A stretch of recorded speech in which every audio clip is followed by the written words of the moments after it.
Halo Sinegrip, balik lagi bersama saya Rashid Hari yang akan nge-review nih sebuah film animasi terbaru dari Disney yang punya satu spesial karena dirilis buat memperingati 100 tahun berdirinya Walt Disney Pictures, yaitu Wish. Yang kalau dengar fakta itu ya, fakta kalau ini film yang dirilis bertepatan dengan 100 tahun Disney, mungkin lo bakal ngebayangin film yang wah banget gitu ya, film yang megah, film yang bombastis, yang skalanya gede. Dan itu wajar sih, ini perayaan seabad Disney gitu loh, seabad dari studio animasi yang bisa dibilang studio animasi terbesar sepanjang sejarah. Dan jujur awalnya gue berekspektasinya ke sana ya, berekspektasi sesuatu yang gede. Tapi begitu nonton, ternyata Wish malah sebaliknya gitu. Bahkan dibanding beberapa film animasi Disney terakhir, beberapa tahun terakhir tuh Wish kerasanya lebih simple dan lebih generik. Tapi sebelum gue bahas lebih jauh, as always gue mau say hi dulu ke teman-teman yang udah join membership Sinegrip, khususnya dari member di tier Bestie dan La Familia. Thanks banget udah mau mendukung channel ini, dan semoga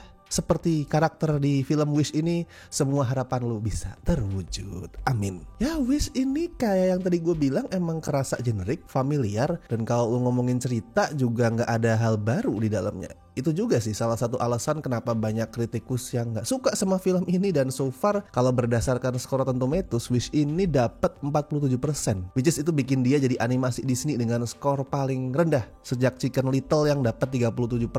Padahal Chicken Little itu dirilis tahun 2005 alias udah 18 tahun lalu. Jadi Wish ini kalau berdasarkan skor Rotten Tomatoes adalah film Disney dengan skor paling rendah dalam hampir 20 tahun terakhir. Well, kalau gue sih nggak sepenuhnya setuju sama para kritikus itu ya. Gue mengakui, gue paham, gue setuju kalau misalkan Wish nggak punya hal yang baru. Tapi gue nggak setuju kalau itu dianggap kekurangan. Kenapa? Karena emang tujuannya ke sana. Film ini emang sengaja buat back to basic. Tujuannya ya tadi merayakan 100 tahun Disney. Makanya daripada mendobrak formula, dia lebih pilih buat ngerayain formula itu. Formula yang udah bikin banyak orang, jutaan orang di seluruh dunia dari berbagai generasi itu jatuh cinta sama Disney. Dan ya makin ngerasa familiar lagi karena ada banyak Easter egg di sini yang ya banyak hal yang bikin lo keinget lah sama film-film Disney yang dulu. Jadi makin kerasa familiar filmnya. Karena Wish ini emang film yang dibuat oleh Disney, tentang Disney, dan ditujukan buat Disney beserta para penggemarnya. Nah, orang alurnya sendiri ngomongin itu kok When You Wish Upon a Star. Alurnya tuh literally ngomongin soal When You Wish Upon a Star. Itu dijadiin alur, which is tuh lagu yang identik sama Disney, selalu ngiringin logo mereka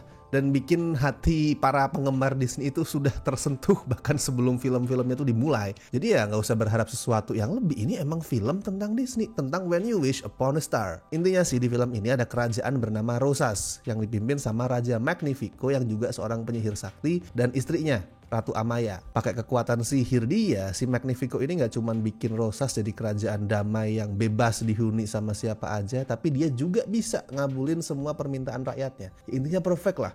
Kerajaannya damai, kerajaannya indah, terus semua orang juga cinta sama raja mereka. Sampai suatu ketika protagonis film ini, Asya yang masih 17 tahun tuh sadar kalau Magnifico ternyata tidak se-Magnifico kelihatannya. Dan pas si Asya lagi dilema, masih kaget sama kenyataan mengejutkan yang baru dia tahu tentang rajanya, datanglah sebuah bintang ajaib yang juga punya kekuatan mengabulkan permintaan. Ya, dari deskripsi sinopsis singkat tadi aja lu pasti udah bisa ngerasa ya kalau Wish ini emang film yang generik, termasuk penokohan antagonisnya, si Magnifico. Padahal awalnya gue tuh ngerasa dia adalah antagonis yang menarik, rada kompleks, seorang raja yang beneran tulus pengen ngejaga perdamaian, pengen ngasih safe space, ruang aman buat semua orang, cuma caranya aja yang salah. Tapi habis dia mulai pakai sihir gelap tuh, semua kompleksitas tadi hilang. Dia jadi villain jahat biasa yang kejam, yang wahahaha gitu, yang gampang lu lupain pokoknya. Tapi overall kayak tadi gue bilang, ini sebagai film yang dibikin buat ingetin alasan kenapa orang dari berbagai generasi itu bisa cinta sama Disney. Ya buat gue Wish berhasil ngejalanin tugas itu dengan oke. Formula klasik Disney itu bisa diolah dengan solid, walaupun tetap ada beberapa modernisasi ya buat penyesuaian zaman, dari misalkan ngejadiin person of color sebagai protagonis sama nyelipin pesan women's empowerment juga. Dan gue suka sih soal pesan empowerment itu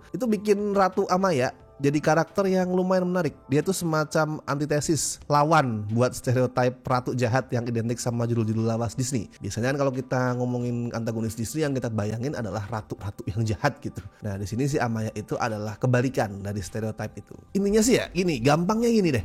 lu buang semua ekspektasi kalau bakal dapat tontonan groundbreaking, bakal dapat tontonan yang beda karena ini perayaan 100 tahun Disney. Lu buang semua ekspektasi itu dan lu bakal terhibur sama petualangan yang ringan, sama humor-humornya, terutama dari ocehannya si Valentino, si kambing yang bisa ngomong, dan 7 sahabat Asia yang ya fans Disney pasti sadar kalau mereka ini terinspirasi dari 7 kurcacinya Snow White, termasuk satu dari banyak Easter eggs di film ini yang BTW proses nyarinya itu lumayan asik loh. Kalau lu adalah fans Disney, proses nyari Easter egg di Wish ini asik.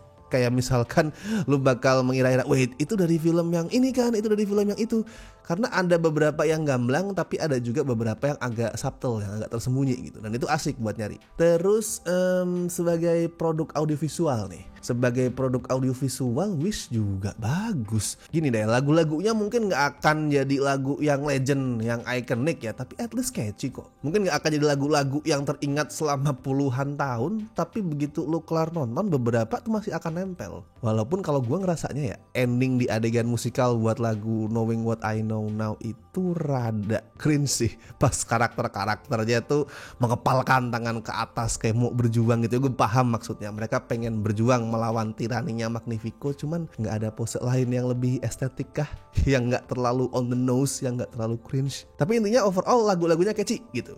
Terus animasinya juga, animasinya cakep karena dia tuh pakai gaya tradisional ala-ala Disney, nggak semua tuh CGI 3D, tapi gaya tradisional yang kayak digambar pakai cat air, dan itu cakep. Nah, konklusinya mungkin buat beberapa orang bakal kerasa curang ya. Apalagi kalau misalkan lo tuh ngarep konklusi yang kompleks, yang rumit, yang menyediakan semua alasan kenapa itu bisa terjadi secara lengkap gitu, biar bisa dilogika. Tuh mungkin kalau lo ngarapin hal kayak gitu, lo bakalan kecewa, bakalan ngerasa ini gampang banget, ini curang banget. Tapi ya buat gue itu juga sejalan sama tujuan dibikinnya film ini. Kalau ngerasa konklusinya terlalu ajaib ya karena ini emang soal Disney. Wish ini adalah film tentang Disney, dan Disney itu image-nya adalah perusahaan yang ajaib yang bisa mewujudkan hal-hal yang mustahil dengan keajaiban mereka. Jadi pas. Kalau skor buat Wish oke, gue kasih 7 dari 10 lah. Ini oke. Kalau gue sih ngerasanya banyak respon negatif ke Wish ini. Di luar filmnya emang generik ya, emang familiar banget. Banyak yang respon negatif karena ya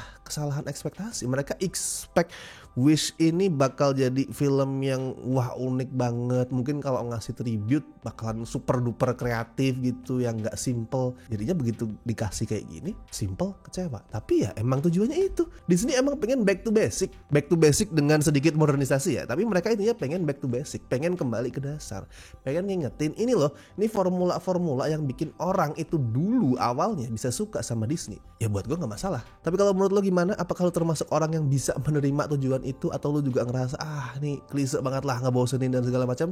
Silahkan bagiin review lu di kolom komentar, oke?